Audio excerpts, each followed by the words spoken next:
Okay, folks, old Joe made a mistake. I got about 1,000 responses to where you were in the world listening to my YouTube videos.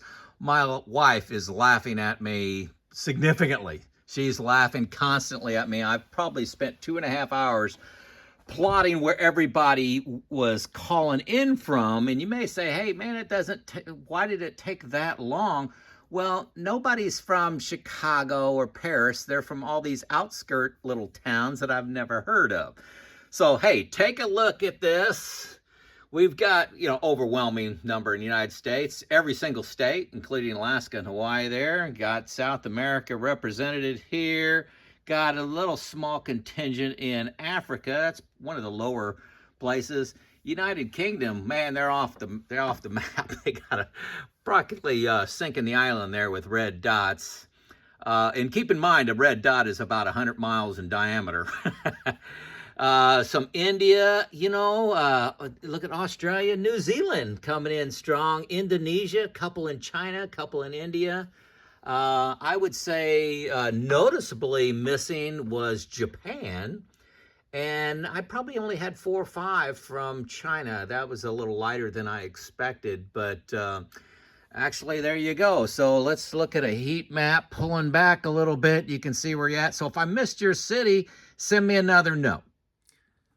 Okay, folks, on to the topic here. And I'm expecting to find out there's a silent majority out there that fall into the category of, I feel like it's hopeless. I can't imagine retiring at 67, much less, there's no way I can see retiring at 60 or any time early. I can't imagine that.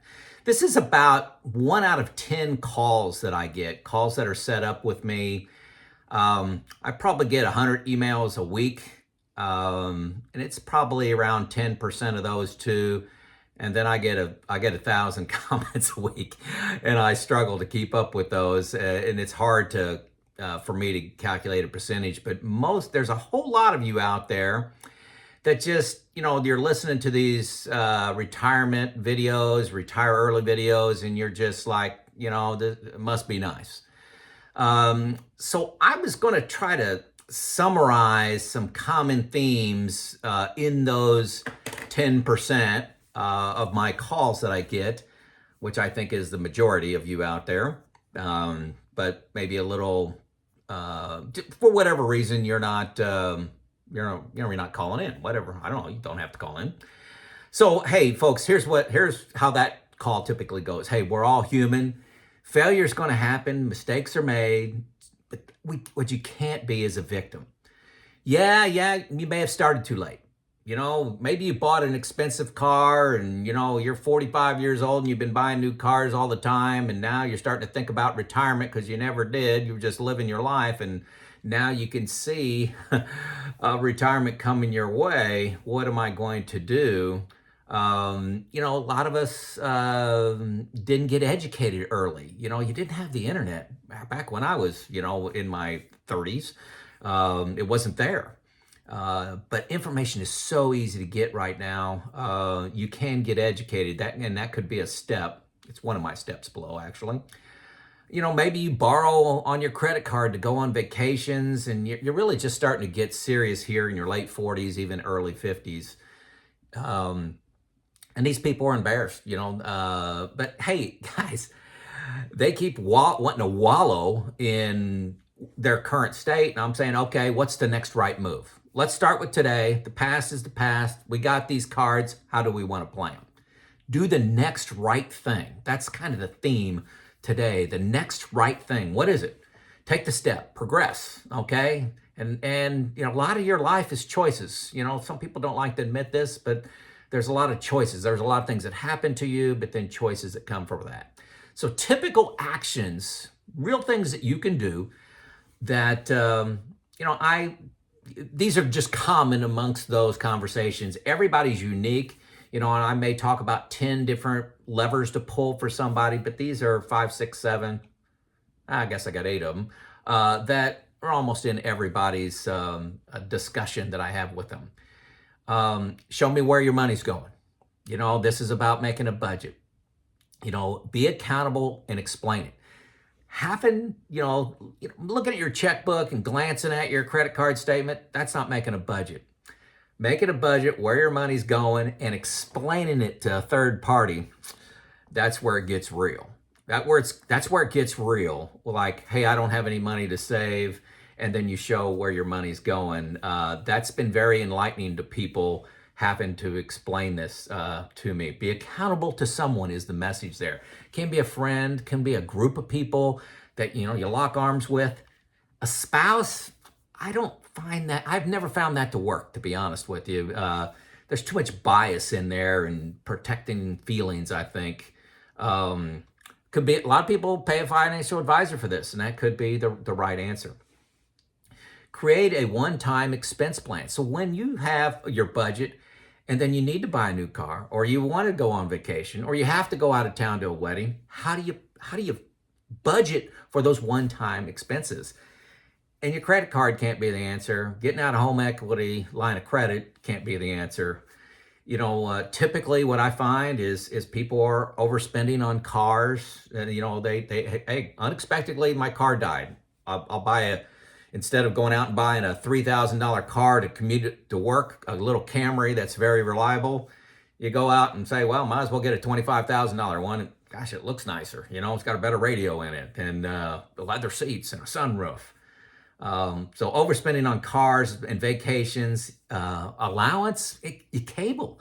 What's your cable bill? Are you paying $250 a month for entertainment? You got the sports package and including your wireless, $250. I was paying $220, and I'm paying $70 now.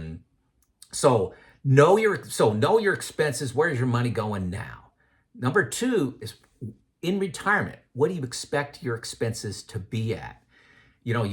Hopefully your kids are moving out of your house. Life insurance. What's your mortgage going to be? Is it paid off? Are you going to downsize? Are you going to sell and rent a place? Gasoline goes down if you're driving and commuting to work. This was a surprise for me. I can't believe I didn't think about this, but I get my oil changed once a year now in my car. I drive 2,000 miles or less on my car. I used to was driving 15,000. Cable is something I mentioned. Fixing things yourself, doing things yourself, whether it's a tree falls down in your yard, or your washing machine breaks, or you need to do some home repair, painting a room, stuff like that. Clothes, off-season travel. And a major one is taxes. Your taxes go down in retirement when you're not making as much money. I'm 4 years into retirement, and there's been a lot of inflation. Shocking. A lot of inflation. I'm spending 20% less right now. My run rate right now is 20% less than what my retirement plan was. So, it's a pleasant surprise. And I don't feel like I'm, starving here or doing, struggling. Still traveling, still go out to eat occasionally. One of the major factors that I didn't account for is you have a lot of time when you retire, and you have more time to dive into comparison shopping for things like life insurance, health insurance, and like fixing an appliance or learning how to put down a wood floor or something like that. You have a lot of time to learn and do some of those things yourself and improve your spending. I'm an engineer by background. I like doing things myself. I don't feel like it's, I'm stressing myself out by doing that work myself. You got to spend your time doing something, and I hate paying somebody to do something that I can do myself, and I get pride out of doing some things myself. So number 3 common advice that I give to people is be cautious, very cautious about chasing returns. A lot of people are only getting 2 to 3% return over time on their investments because they think it's all in tech stocks and then it's all in Bitcoin, and they're just always following the trend as the trend is going down. Just put what I do, I'm in low cost mutual funds, and I don't touch them. That's what I did while I was working. Really, I would go right after the 2008 financial crisis, I think I went 3 years without looking at my balances and without looking at where my money was even invested. Just leave it alone and let it go, right? Let it go. So it going in and out of the market, panicking when the market's down 30%, pulling your money out, wait until it goes back up 30% more, and then putting your money back in. You got to educate yourself on how the market works, that there will be bear markets that happen, and what's the best strategy inside of that. There's a lot of great information from a good financial advisors out there on YouTube. Learn from them. But trying to time the market and moving your money all around greatly reduces your returns historically. Who knows what the future is going to be like? Okay, number 4 advice, research a fun job, a hobby, something you would do for free in retirement. The most unique one I got from somebody is they liked being an umpire. Well, hey, you got to do something with your time in retirement. Hey, be an umpire for baseball, a referee in basketball, something like that. It gets you in shape. It's kind of competitive, kind of something fun to do, get paid for it. What would that be? Another guy works at a wine tasting place. There's all kinds of neat jobs out there where you can make a little bit of money. And when you analyze retirement with maybe $15,000, $20,000 coming in from a part-time super fun job, it can change the game. It can change the games there. So don't think about, I want to retire and do absolutely nothing. If you're working at a factory, you're working in an office, and you want to get out of that, and you want to, just be your own boss or something like that, think about what you can do. Maybe start a YouTube channel and make $15,000, $20,000 and see how that changes things. It really has a major impact. Also, number 5, tweak your spending for, you've heard this before, go-go years, slow-go years, and no-go years. A lot of people use the 4% rule as a starting point. They got plans for their retirement. But, hey, folks, if you retire at 60, your time from 60 to 75, you'll be spending a certain amount of money. From 75 to 80, you're going to be spending less, most likely. And from 80 on, you're going to be spending less than that. So I like to have 3 tiers of spending: go, slow go, no go. That's not my copyrighted words there, but very appropriate, I think. Number 6 piece of advice, guys, I say this all the time. There's a lot of levers in your expenses. Start working a part-time job. What are your taxes going to be? What are your returns going to be? I mentioned expenses in those 3 different go, slow go, and no go. I use a comprehensive software package myself. Check the link below. New retirement, they have 2 weeks free. What's important with the software package, it looks at everything in aggregate, and then you can kind of tweak it and play with the levers. Hey, what's it look like when I retire at 61 with a part-time job? What about retiring at 63 without a part-time job? What if I got, 6% return on my money? Do I have my money invested so I can, based on historical rearview mirror look, could I get 6% return based on where I'm invested? I'm telling you, this software package, New Retirement, is great. It's the best one I found out there to play these what-if games and to understand the levers that you can tweak to plan your retirement. Number 7, education and learning is critical. Folks, this is a great time to be alive, great time to be in pre-retirement. You've got so much information out there at your fingertips for free. We didn't have this 15 years ago. 15 years ago, you did not. You had these gurus out there that were, selling you assets under management. The financial advisors was almost the only game in town. There were a few books out there. But now you got all these YouTube professionals out there. Yes, most of them are financial advisors, but there's a lot of folks out there like me that, hey, this is my story and this is what I'm doing. So much at your fingertips, and it's free. I love free things. I may say that in a lot of videos. Last thing I tell people, number 8, common advice I give people is don't make plans or give up on your future in your basement bunker. And what I mean by that is doing it all on your own, having all your paranoia, all your fears. you need this to be logical. You need a partner in doing this, okay? And putting together your plan, evaluating your plan, looking for gaps. To me, the best thing is to have a friend. Find a friend. Everybody's going through this.